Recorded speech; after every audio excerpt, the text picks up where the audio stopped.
Live from WFSB, Connecticut's #1 local news, this is Channel 3 Eyewitness News at 7. It is 7 o'clock on your Tuesday morning, and we start you off with the weather as you take a live look from our iCam right over Middletown. And also, we're dealing with some cloudy skies and some much needed rain on the way. Good morning, everyone, and thanks for waking up with Eyewitness News on the streaming app. I'm Nicole Nalepa. Let's send it right over to Scott for the latest. Looked like New London. I thought it was New London, right. too. Don't I was trying to look and talk at the same time. I was like, those tugboats have made, those ferries have made them all the way to Middletown. That doesn't look like, what is it, the Catherine? I don't know. Yeah, the Lady Catherine. Yeah, I was like, Lady Catherine, you've changed. 7 o'clock. Hi, everybody. Good morning, everybody. Let's take you out right now. We do have a wind advisory in effect from 11 o'clock tonight through 8 p.m. tomorrow evening. It's going to get windy around here late tonight through tomorrow. And we are expecting a pretty good amount of rain as well, maybe even some lightning and thunder. So wind-driven rains expected in Connecticut. All right, our Channel 3 early warning radar scanning the state dry. That's the way it's going to be for most of the day today. We're just expecting maybe a spot shower, as you'll see by the icons there. 1 o'clock, there might be a spot shower. 3 o'clock, there might be a spot shower. But most of the day will be dry, with temperatures approaching the 80-degree mark in inland Connecticut. Just a degree or two cooler for the shoreline. More of the same, maybe a spot shower, but most of the day is dry. All right, the temperatures to start, 47 is the typical overnight low. We're 20 degrees better than that at Brainerd, 22 degrees better than that in New Haven and in Bridgeport. Look at these numbers. Forget the fall wardrobe. Grab summer clothing, because it is going to be a warm day today, between 75 and 80 degrees, and the relative humidity is going to be high, as well as those dew points this morning are in the mid to upper 60s. So a little bit better than yesterday, but still quite humid and muggy out there. The winds are out of the south, anywhere from 5 to 8 miles an hour. Not too much of a big deal, but they'll be picking up late tonight through tomorrow. All right, Hartford, good morning to you. That is a look at a cloudy skyline there.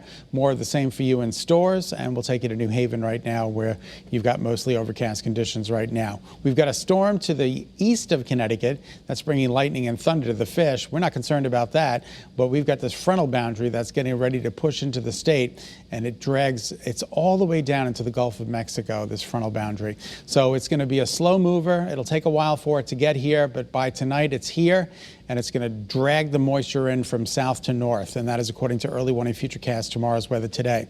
Shows us an hour-by-hour depiction of a spot shower during the day today, and then tonight around 10, 11 o'clock, midnight tonight, we let it all hang out with these bright, vibrant colors through 5 a.m., through 8, 9, 10 o'clock tomorrow morning, and then by about 1 in the afternoon, the system is gone, and we're back to the partial sunshine. So that's a beneficial rainfall that we're going to get, anywhere from 1 to 3 inches of rain expected. 1 to 2 locally, but there could be some higher amounts. We are going to keep you posted on how much we get.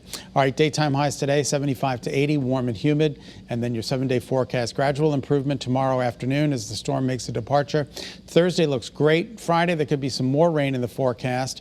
Saturday and Sunday look great, but it's going to feel like autumn around here. And then Monday, possibly another storm system bringing rain to the state. So several chances for rain in this 7-day forecast, which is good news. All right, Nicole, we'll send it back to you. All right, thanks, Scott. Happening today, state lawmakers will be meeting today to discuss several bills. And one of those bills has to do with electricity rates. Channel 3 Eyewitness News reporter Aya Galal shows us what lawmakers are considering. Governor Ned Lamont is calling state lawmakers back to the Capitol for a special session. Legislators will be considering bills that could lead to changes in how public utilities are regulated. This comes after Tropical Storm Isaias left hundreds of thousands in the dark for several days. Eversource's response was criticized heavily. The bill would limit utility company profits and give state regulators more time to review rate hikes. It would also give refunds for lost food or medication. The Republican Senate leader feels Democrats are rushing the process with the November election just weeks away. The majority is taking advantage of the COVID virus in this situation. They are using that as a blanket to protect them against doing things in the open. And I think that's wrong. Everybody has their own perceptions. He's been on the phone calls as a leader, and I've been on those calls with him. I don't want to put words in his mouth, and I don't want to characterize what he's saying. But I can say that I think we all have the goal of moving our state forward and doing it in a way that makes sense. Aya Galal, Channel 3 Eyewitness News. Moving on now to the latest on the coronavirus. The pandemic just reached another grim milestone. The worldwide death toll now tops 1 million. More than 205,000 of those people were from the United States. And new numbers in Connecticut show the positivity rate is just more than 1%. 560 people tested positive for the coronavirus since Friday. We also know that 2 more people have died, and right now there are 75 patients in the hospital. Governor Ned Lamont says the White House is sending Connecticut tens of thousands of rapid tests. Our state will receive about 1 million by the end of the year. The White House is distributing about 150 million of these tests to all 50 states. And there is some good news for families with loved ones in nursing homes. The state is now allowing indoor visits to resume. Visitors are going to have to be screened, wear a mask, and continue to practice social distancing. And the change will also allow access for volunteers, hairdressers, and religious leaders. Every facility will have its own guidelines, though, so families should make sure to call ahead if they want to plan a visit. The Waterbury School District is changing its grading policy for the year while students adapt to new learning models. The Board of Education decided the lowest grade a student can get is now a 50. Now, it's still an F, but leaders say it's easier to recover from that than a 0.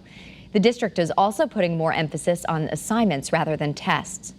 Phase 3 of reopening the state starts next week. Restaurants will be allowed to welcome more diners indoors, and banquet halls will be able to host larger events. The change on October 8th will mean wedding venues can increase indoor events from 25 people to 100, and outdoor functions can jump from 100 to 150. This new regulation gives us the ability to start to operate in some sort of meaningful way, to start to recall people back to work. Bars and nightclubs will remain closed during this phase.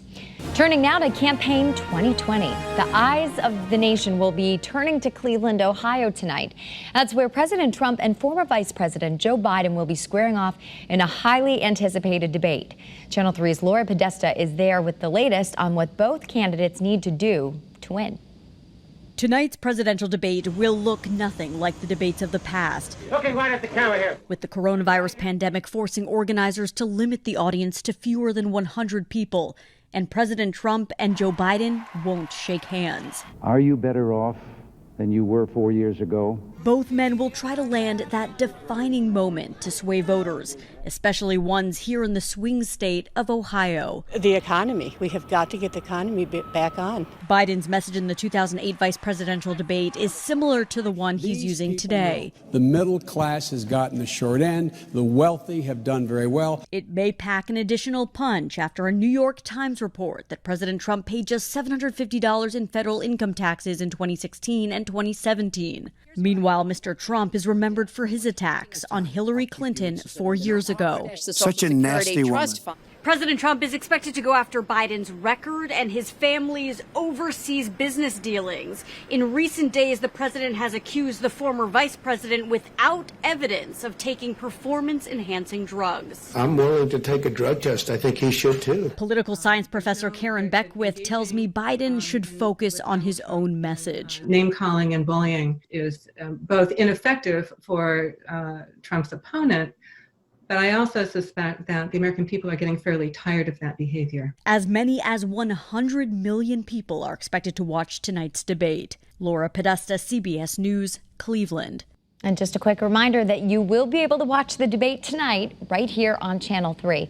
Coverage will start at 9 o'clock, and you can tune in afterwards for a full recap on Eyewitness News at 11.